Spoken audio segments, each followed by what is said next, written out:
já tem uma ideia do que o cliente quer, você já tem uma série de documentos que permitem aos desenvolvedores começar. Uma próxima pergunta que se faz normalmente é: como é que eu vou fazer o desenvolvimento disso? Porque eu tenho uma variedade grande de ambientes, ou seja, de soluções, e dentro de cada ambiente eu ainda tenho uma série de linguagens, uma série de frameworks, uma série de opções. Né?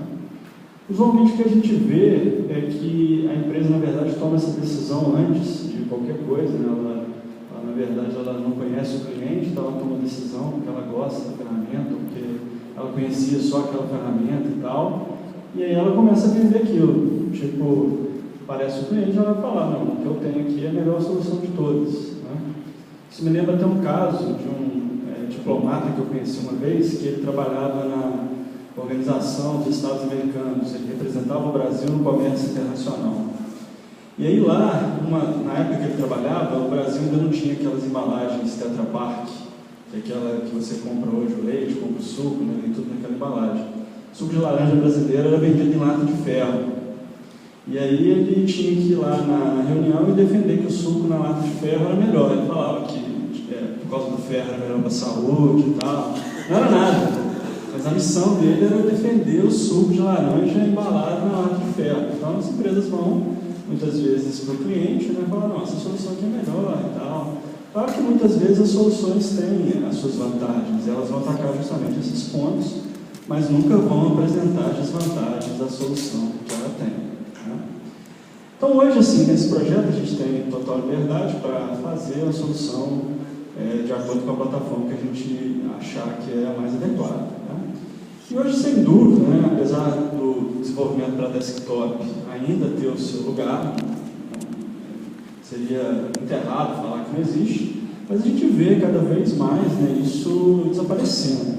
Muitos cursos, muitas faculdades vão migrando, né, os sistemas desktop para os sistemas web, não apresentam mais em detalhes o sistema desktop apenas como uma introdução, né, para o aluno aprender.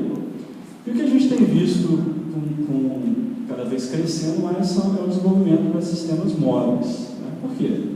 Uma série de vantagens. Né? Esse mesmo exemplo aqui desse sistema, uma vez que você precisa que o técnico de enfermagem faça o preenchimento lá do checklist, poxa, já imaginou, você só vai vender o sistema, você vai permitir a contratação do técnico se ele puder usar o computador da sua casa. Não, você não quer que ele sente lá e comece a usar. Então você vai ter que dar um notebook para ele, vai ter que carregar um notebook e tal, vai atender vários pacientes com notebook e tal. Se hoje a gente tem, né, um dispositivo igual esse, que é um celular, esse aqui, o meu, é baratinho, não tem igual de muitos aqui, R$300, novo, usado, deve ser uns R$20 que você consegue nesse celular aqui, se você for tentar vender. E roda uma aplicação como essa aqui que eu vou apresentar para vocês. Né? Agora, uma vez que você escolhe a plataforma, né, uma outra questão também, como eu falei, é qual tecnologia de desenvolvimento que eu vou usar para a plataforma. Né? Todo mundo sabe, né, que o desenvolvimento móvel, hoje você tem basicamente dois principais players, né, duas principais empresas nesse mercado, que é o desenvolvimento para iOS, que é para os equipamentos da Apple, e o desenvolvimento da plataforma Android. Todos os dois têm vantagens e desvantagens que podem ser atacados de maneira geral, mas o fato é que, apesar desse mercado ser extremamente volátil, né, você vê em anos uma empresa tendo uma maioria do mercado, em outros anos a outra empresa tendo, né, variando sempre, o que acontece é que hoje no mundo, né, os dispositivos para Android eles representam mais de 60% dos equipamentos. Se a gente for considerar só o Brasil, isso vai a mais de 90%. Os dispositivos são mais baratos, existe uma facilidade de desenvolvimento para eles, né, porque você não precisa adquirir nada, é tudo gratuito, então qualquer um de vocês que quiser começar a desenvolver, você tem uma ampla gama de materiais e todas as ferramentas podem ser utilizadas. E o desenvolvimento para dispositivos móveis ele tem uma particularidade, né? Eu já fui programador, já fui contratado como programador, programei durante muito tempo, e depois de um tempo eu comecei a ser pesquisador. E aí, trabalhando como pesquisador, o uso de dispositivos móveis ele abre um mercado muito grande. Então ele abre o mercado para o pesquisador, abre o mercado para o programador, tem muitos alunos que já formaram, que falam que hoje vivem disso.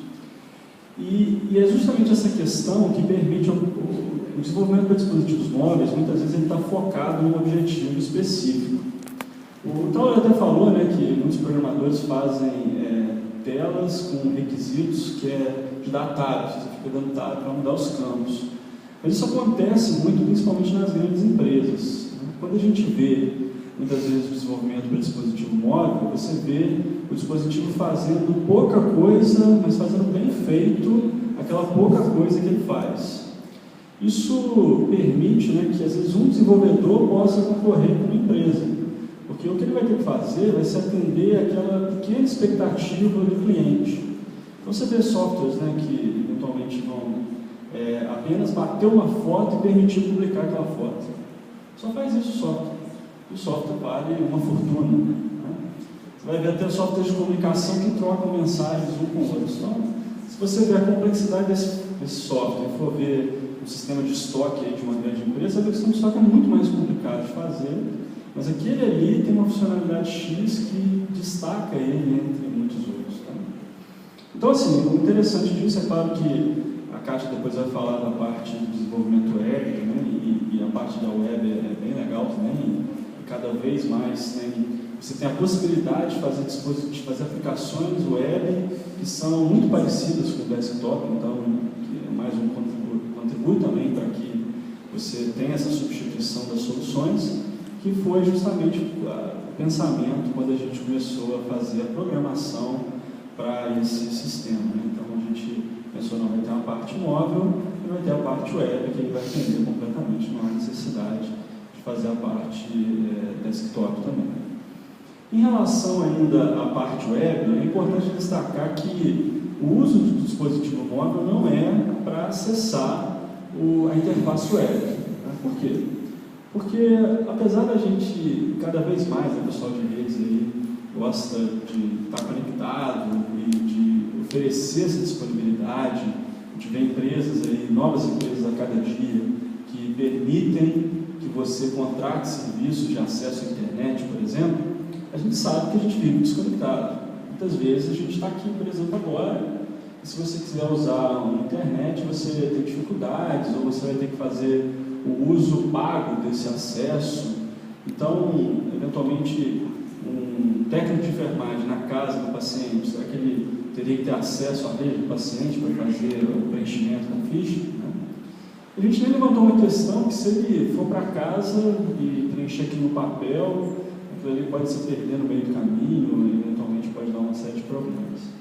Mas a questão toda é que o desenvolvimento do dispositivo móvel não é fazer o desenvolvimento web, porque desenvolvimento web você pensa que você vai estar conectado, enquanto o dispositivo móvel você tem que trabalhar com operações desconectadas. Então, eventualmente você vai ter que conectar para transmitir os dados, para receber os dados, mas isso nem sempre vai ser possível.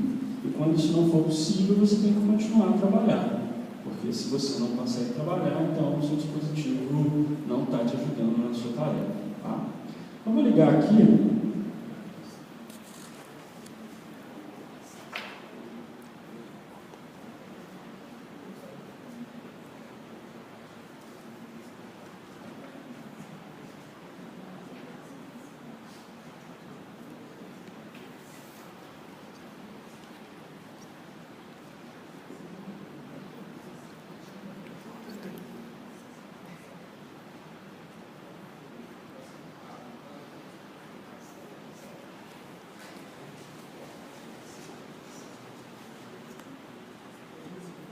Vamos começar direto pela mini aplicação, né? Porque não é a aplicação completa, porque justamente a ideia aqui é só ver um trecho, destacar algumas funcionalidades e principalmente tentar indicar melhores maneiras de fazer usando a ferramenta. Né?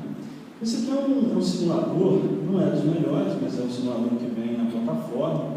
Quando você faz o desenvolvimento usando o Android Studio, que é a ferramenta indicada, eu vou abrir ela daqui a pouquinho ali, no desenvolvimento para Android, até o ano passado ainda se usava uma outra ferramenta que era chamada de Eclipse, que ela tinha que baixar SDK e baixar também a interface, para que você pudesse fazer o desenvolvimento para Android. Já existia o Android Studio, só que ainda era a versão beta. Ao longo desse ano, tudo mudou. E a empresa que desenvolveu o Android Studio é uma empresa já bastante conceituada, que é a IntelliJ, que faz várias ferramentas também para a linguagem de desenvolvimento de maneira geral, como, por exemplo, o PHP, que é o PHP Store. Então, é uma ferramenta muito boa, hoje muito estável de se trabalhar. Ela tem esse simulador. Existe um outro simulador que também é bastante usado, que é o Genymotion, que é um simulador que você pode baixar gratuitamente para uso individual e que ele te oferece uma gama muito grande de interfaces, né? Porque quem faz o desenvolvimento mesmo, teoricamente, deveria ter que testar a aplicação para visualizar se o layout estava adequado aos mais diferentes dispositivos. No próprio Android Studio você tem essa possibilidade também.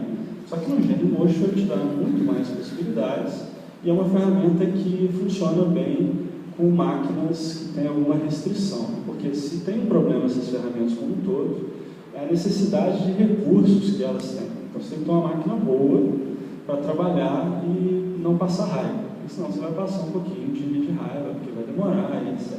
Né? Então assim, a aplicação que foi feita,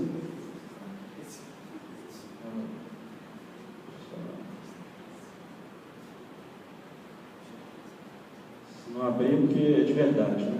Quando é falso, é abre. Então, assim, a ideia foi usar o mesmo, a partir do que o Tauler mostrou, vocês puderam ver uma série de ações associadas ao diagrama de caso de uso, e algumas dessas ações eventualmente produziam informações que precisavam ser persistidas. E aí ele mostrou o diagrama de classes. A principal tarefa pensada para uso no dispositivo móvel seria, de fato, o checklist que o técnico de enfermagem precisa fazer. Então, essa foi a minha primeira ideia. Então, ele tem um menu, quem está mais afastado talvez não consiga ver, mas é um menu com 4 itens, que tem ali listar pacientes, incluir pacientes, listar checklist e incluir o checklist, ou seja, ele pode visualizar o que já está cadastrado e ele pode incluir um item daqueles. Na verdade, eu comecei pelo checklist, mas aí quando eu comecei pelo checklist, né, você vê como é que o programador sofre, né? Aí eu olhei assim e falei assim, poxa, mas como é que eu vou fazer o checklist se não tem nenhum paciente cadastrado? E além do mais, para fazer o checklist, teoricamente eu deveria ter os enfermeiros cadastrados também. Aí eu falei, não, então eu vou fazer de uma forma que eu possa aproveitar tudo que eu fizer para todos aqueles casos de uso, e vou começar pelo paciente, que, se vocês se recordam, o diagrama de classes era aquele que estava mais à esquerda. Ele tinha uma classe do paciente, que tinha todos os dados do paciente, bem como as ações que eventualmente iam se desenvolver sobre o banco. Tá? Então eu pensei assim, como é que eu vou fazer esse cadastro do paciente? Cadastrar o paciente, é a opção ali, incluir paciente, vai ter todos os campos relacionados a esse paciente, né, com todas as informações que o diagrama de classe exige. Né? E aí é muito fácil de fazer na ferramenta, né, uma vez que você tem ali um pouco de domínio, daqui a pouco eu vou mostrar, você tem alguns campos já pré-definidos, alguns componentes que você pode usar. Basicamente ali a descrição, você tem um text que você usa, então tipo paciente, 2 pontos.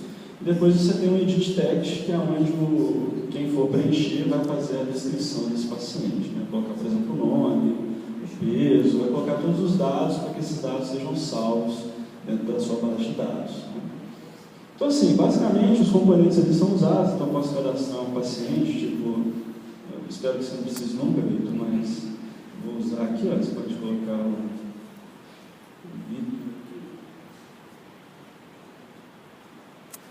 aí você pode colocar a data de nascimento dele, eu também não vou entregar, então eu vou botar aqui 1/1 de 95, tá? Peso também eu vou entregar, vou botar um 70 quilos aqui, tá? Se é gestante ou não, eu acho que não, né? Não vou ter essa questão. Quantidade de gestações também, data do último parto, religião, não sei. Graças a Deus eu sou ateu.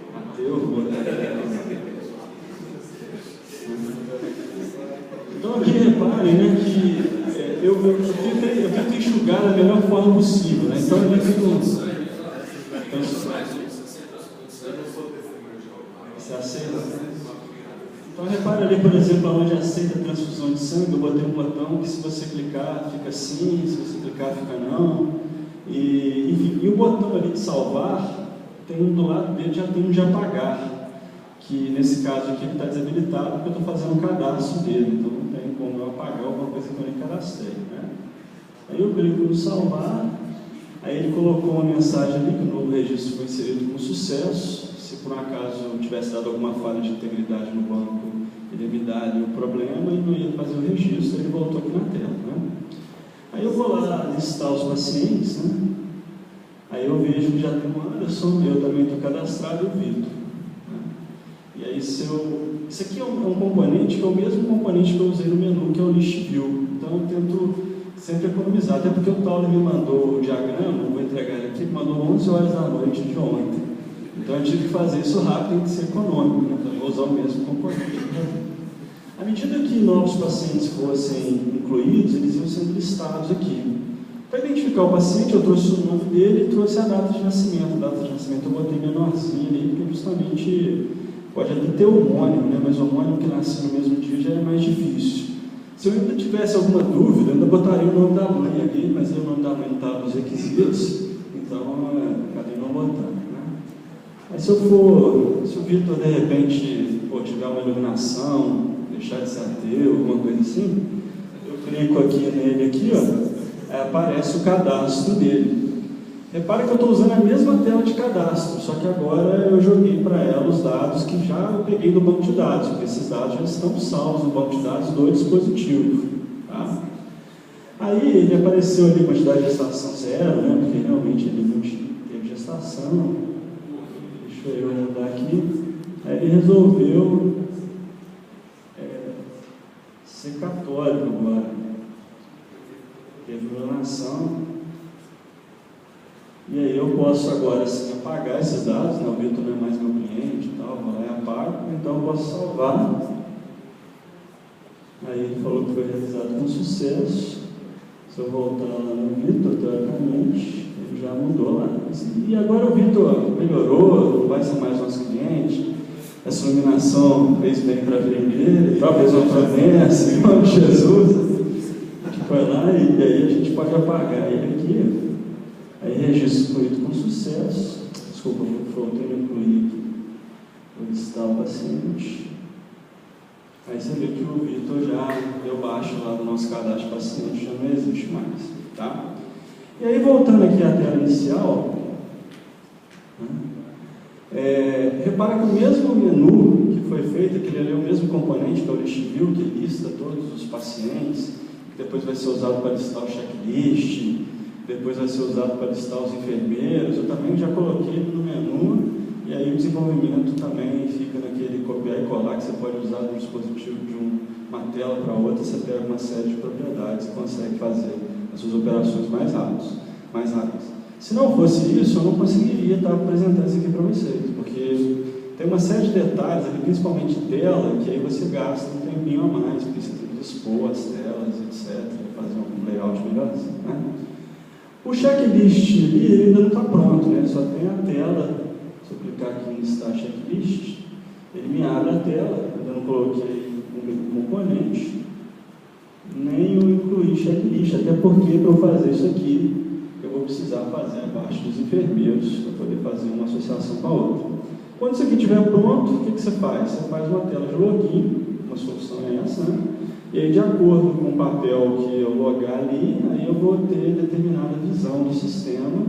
Por exemplo, se eu não quiser que o técnico faça cadastros lá do paciente, então eu tiro essa opção dele. Se eu quiser deixar para outro nível lá, então eu posso fazer esse acesso baseado nos níveis que eu desenvolvi. Pelo menos a solução inicial é essa daí. Tá? Aí eu vou aproveitar o nosso tempo. Vou abrir aqui uma ferramenta. A ideia era fazer alguma coisa, mas eu acho que é um tanto desnecessário, principalmente porque a gente tem um público aqui bastante heterogêneo. E aí tem gente que nunca viu Java, tem gente que viu, mas não entende nada de Java. Então, Em todos esses públicos aí, né? Mas essa daqui é a ferramenta que dá para você fazer tudo aquilo. A partir do momento que você desenvolve a aplicação, ela já pode ser carregada no celular e já sair usando. Ou mesmo ser carregada numa dessas Google Store aí e todo mundo baixar e usar a sua ferramenta, né? A ferramenta, basicamente, ela tem do lado esquerdo uma distribuição do seu projeto em diretórios e alguns recursos da sua aplicação.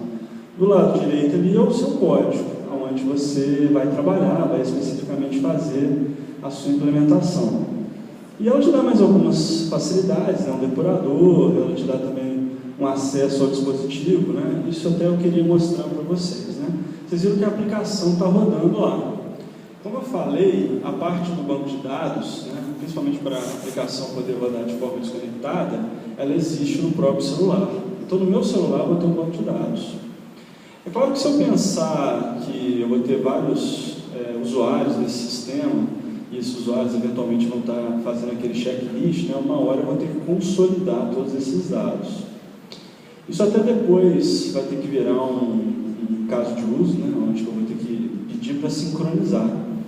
Então, como é que eu vou pedir para sincronizar? Em algum lugar vai ter que ter um banco central, onde eu vou ter um serviço web, né, conhecido como web service, onde eu vou mandar para esse web service todos os dados que eu eventualmente fiz durante o dia, meu checklist, etc. E aí, quando ele mandar para esse banco central, vai ter que ter um processo lá que ele vai inserir todos esses dados, fazendo com que a próxima vez que eu me logar, por exemplo, eu pudesse receber os dados já consolidados. Então, se um outro ator fez uma operação e mandou para lá, eu posso receber isso e, eventualmente, eu vou estar sempre com os dados atualizados, sempre que eu me conectar, eu estou transmitindo e recebendo os dados. Isso é uma outra etapa do sistema, né, que nem foi mapeado nesse momento inicial, mas que vai ser necessário para que tudo isso funcione de forma síncrona, né, que todo mundo consiga trabalhar. Tá? Mas aqui existe um banco de dados, porque se não existisse, aí eu não ia conseguir salvar essas informações. Salvar em arquivo, né? Não tem como. Então a gente faz o uso realmente de uma ferramenta que pode preservar esses dados. Existem hoje dois bancos de dados que funcionam para os dispositivos móveis de maneira geral, seja no Android ou em outras plataformas, e um deles é bem popular, que foi usado aqui, que é o SQLite. Se alguém já ouviu falar dele. Esse SQLite, ele cria um arquivo de banco de dados mesmo, e eu posso visualizar esse banco de dados em qualquer momento no meu dispositivo. Para isso, existe uma ferramenta dentro dessa ferramenta que é o Android Device Monitor, que eu consigo visualizar tudo que está instalado no meu celular, consigo visualizar os processos. Ele abriu aqui na outra tela, vou puxar para vocês. Esse aqui é o Device Monitor. É um pouco pequeno aí, mas eu estou na parte ali do File Explorer. O File Explorer é justamente aquela parte que vai me dar acesso aos arquivos que estão no meu celular, porque meu objetivo aqui é identificar o meu banco de dados, tá? Porque a ideia é pensar naquele diagrama de classe que o Tauro colocou relacionado aos pacientes, né? Aqui dentro existe um diretório Data, aí o diretório Data de novo. Vocês percebam que eles não são muito criativos para dar nomes para os diretórios, mas enfim, Data, está pensando aqui, opa, aí na hora que eu abrir o Data de novo, ele vai trazer listado ali uma série de aplicações que eventualmente vão ter o seu espaço de armazenamento para colocar arquivos, colocar, por exemplo, os arquivos do SQLite, que é o banco de dados que eu tinha comentado. E aí eu procuro a minha aplicação aqui, o meu tem bastante também, porque acaba que a gente faz muitas aplicações, né? E aqui dentro do nome da aplicação tem um diretório Databases, né?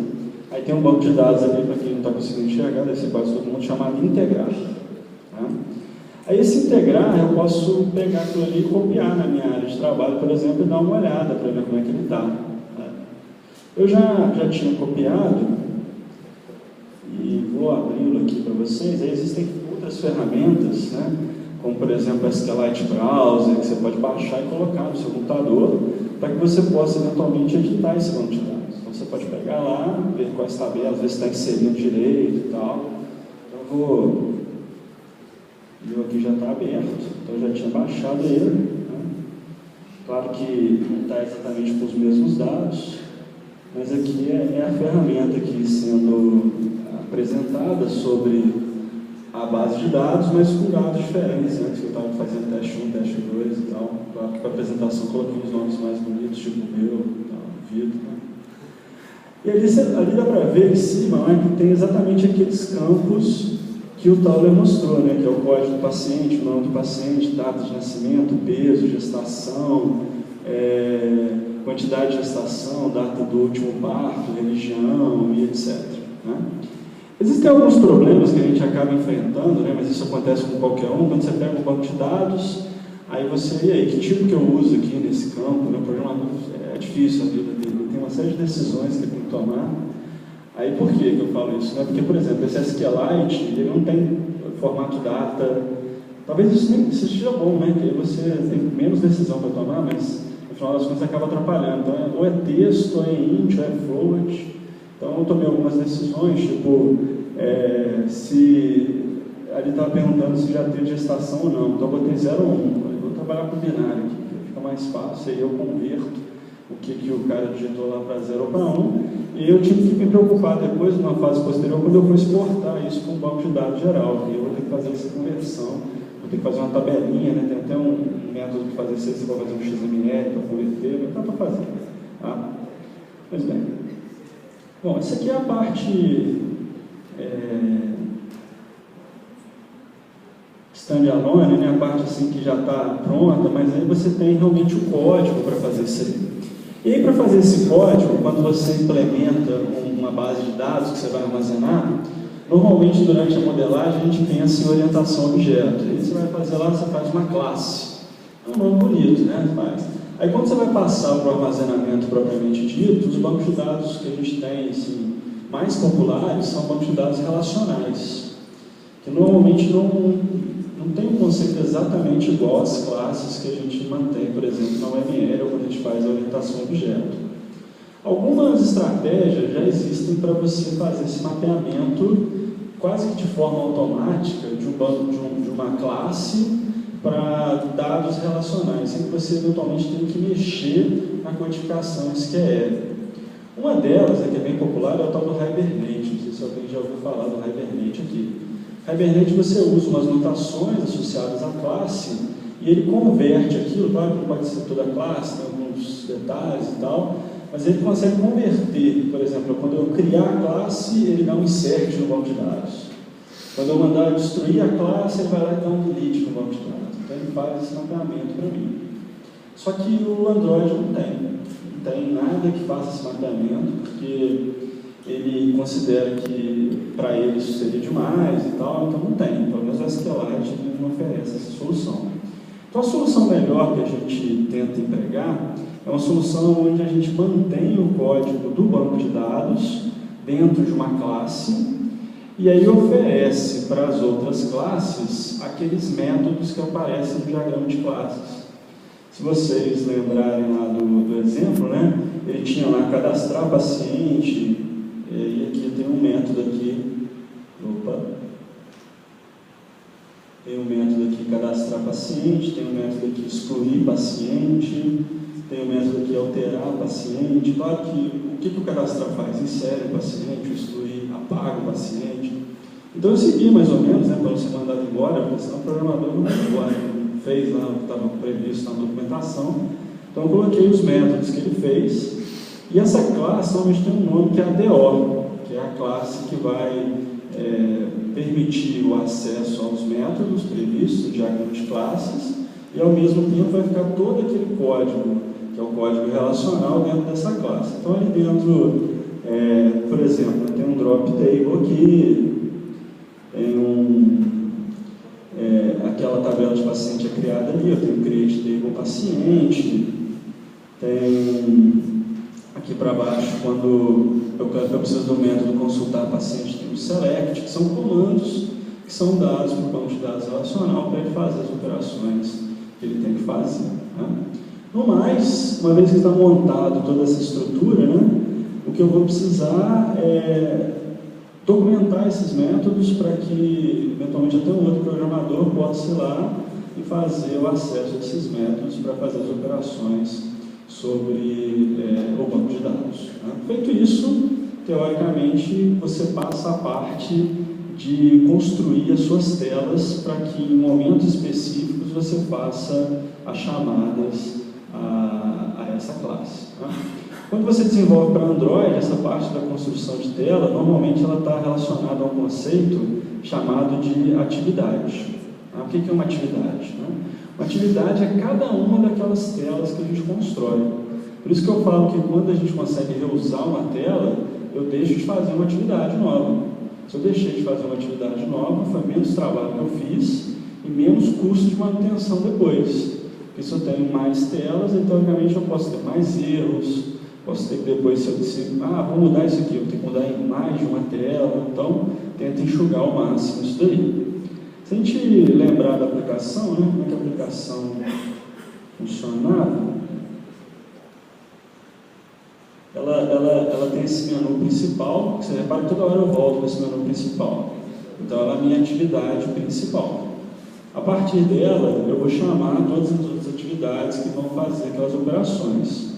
E essa atividade principal, ela por enquanto ela não faz acesso ao banco, então ela só me dá acesso às atividades que eu vou, por exemplo, cadastrar um paciente, listar o paciente, depois cadastrar um enfermeiro, listar um enfermeiro, e eventualmente, principalmente aqui no dispositivo móvel, cadastrar o checklist e listar os checklists.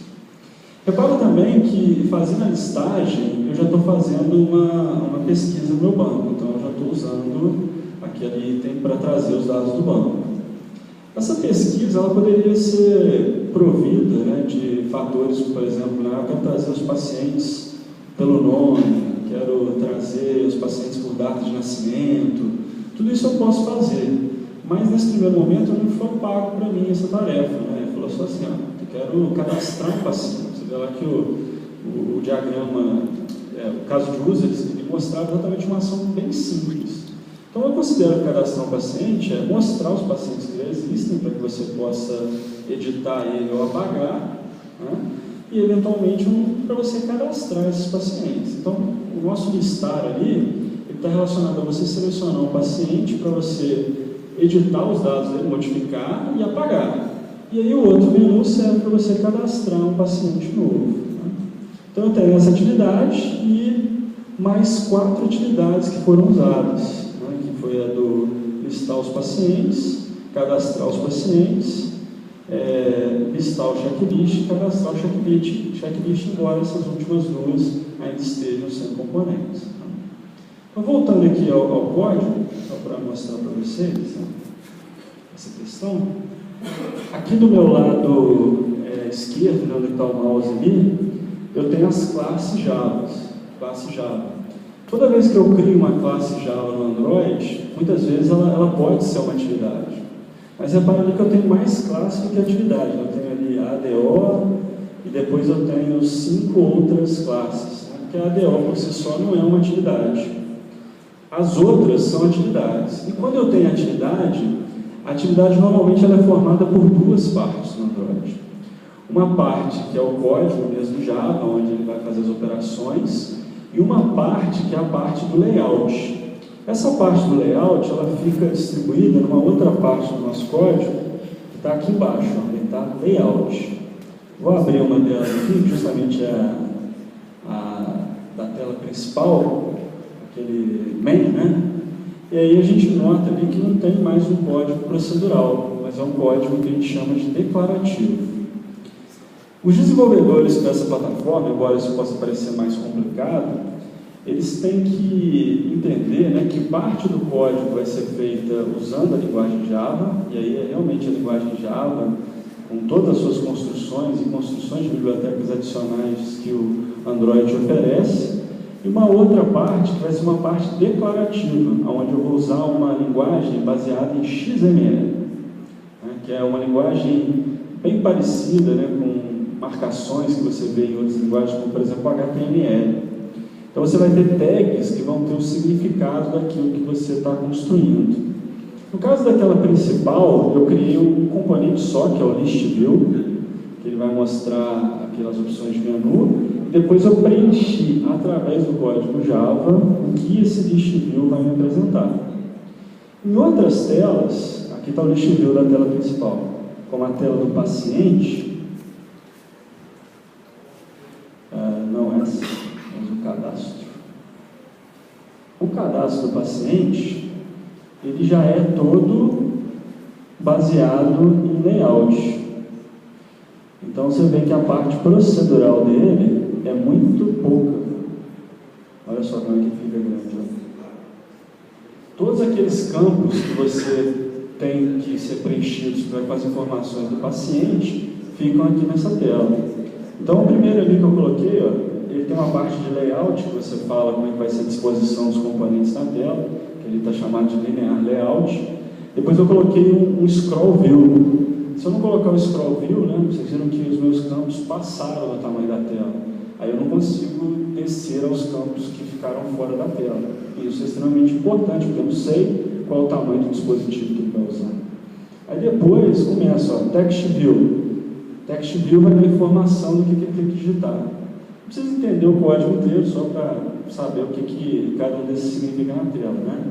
O edit text, então o text view fala o nome do paciente, é para editar o nome do paciente. E o edit text tem lá exatamente aquele campo onde o nome do paciente vai ser digitado. Né? Essa visão é uma visão textual do layout, é a que eu prefiro. Eu prefiro sentar ali e começar a fazer o layout todo na mão. Até porque ele tem um autocomplete, eu posso copiar e colar, tipo, eu fiz um text view e um edit text para o nome do paciente. Então eu saio colando aquilo lá, tem o nome do paciente, tem região, e saio fazendo o layout completo. Mas, se você gosta de brincar, de arrastar e soltar, você pode vir aqui na parte do design. Aí você tem aqui nessa paleta aqui uma infinidade de componentes. Você pode ir trazendo eles para cá. E aqui do lado direito você vê o agrupamento desses componentes, né? Porque repara que tem componente que está dentro do scroll view, tem componente que está dentro do layout, você vai brincando com isso aqui. Isso aqui dá trabalho. Isso dá muito trabalho. Porque você tem que escolher o componente, colocar, ver se está bom, posição, não sei o que, testar, ficou ruim, volta, não sei o que, blá blá blá. Quanto menos telas você fazer. Então eu fiz uma única tela dessa que serve para o cadastro e serve para alterar os registros. Bom, só para terminar, né, duas coisas importantes, né, porque também a hora, eu sei que está acabando, porque eu já vi alguns indo embora. É o seguinte, a primeira delas é que todo esse código aqui, do texto, pode ser parametrizado. Teve um cara importante, que eu não lembro o nome dele, mas ele é importante, ele falou que você não pode fazer aplicação se você pensar só no seu mundo, né? Você tem que pensar no mundo inteiro, uma aplicação de sucesso. E o pessoal que fez essa ferramenta levou isso ao pé da letra. Então, todo esse texto aqui é parametrizado, eu posso mudar o idioma na hora que eu quiser. Tem um arquivo aqui, ó, que fica aqui também nesse diretório, que é o strings.xml. Todo aquele texto lá, cadastro de paciente, seleção de checklist e tal, ele é cadastrado aqui e lá eu faço referência a esse arquivo. Samuel depois fala, não, vamos vender esse aqui lá para a Argentina. Quer fazer espanhol, só precisa mudar esse arquivo aqui, não precisa mudar nada do seu código se você fez tudo parametrizado. A segunda coisa importante é que tem uma série de plugins dessa ferramenta que você tem que usar. À medida que você vai desenvolvendo, você vai sentir falta. Um deles é o plugin para fazer ícone. Por quê? Bom, você repara que o ícone desse hands-on aqui já está no boneco com as mãos abertas, né? Então você tem que ter ícone para você fazer isso. Se você não faz isso aqui, aparece um fantasminha lá do Android, né?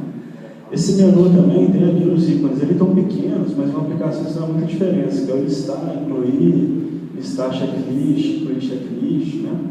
Para você criar esses ícones, né? Por exemplo, eu tenho um plugin aqui, que eu chego aqui nesse diretório res, aí clico aqui com direito, dou um new, aí eu venho aqui, ó, Material Design Icon. Aí ele já abre ali para mim aquela telinha ali, ele já traz infinidade de ícones que são gratuitos, são feitos pelo Google. Aí você escolhe o ícone aqui que você quiser, ó. Tem vários aqui. Você vai, quero esse, quero aquele e tal. Escolhe esse aqui, ó. Quero essa aqui, por exemplo. Eu quero resolução 18, 24, 36, 48. Normalmente aquele ícone de fora da aplicação é 48. Aí os ícones internos você vai fazer menorzinho para 18, por exemplo. Vocês podem, por exemplo, deixar 18. Que cor que você quer? Tem preto, branco, 150 tons de vermelho. Para mim é tudo vermelho, né? Rosa, eu não vejo diferença, né? Mas o Vitor falou que tem, então purple, deep purple, tem, sei lá, sabe?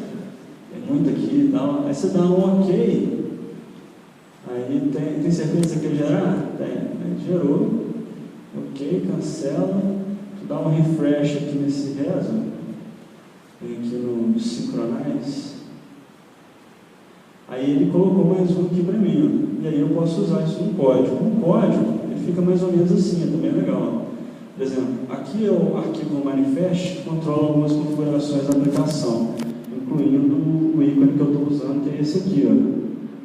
O desenho dele está pequenininho aqui, mas ele fica aqui do lado. Se eu mudar esse nome aqui para algum desses aqui, ele já bota o íconezinho aqui. Por exemplo, no main, também eu estou usando alguns ícones, né? Deixa eu ver se dá para aparecer aqui, ó. Quando eu cadastro aqueles ícones, ele bota o ícone aqui do lado. Moral da história: se você não tem uma ferramenta dessa, aí você vai ter que caçar na internet, não sei o que, vai demorar mais um século. Aí nem com a semana você não consegue fazer isso aí. Tá? Bom, pessoal, vamos encerrar por aqui. Se tiverem perguntas, é claro, estão à disposição. Muito obrigado aí pela presença.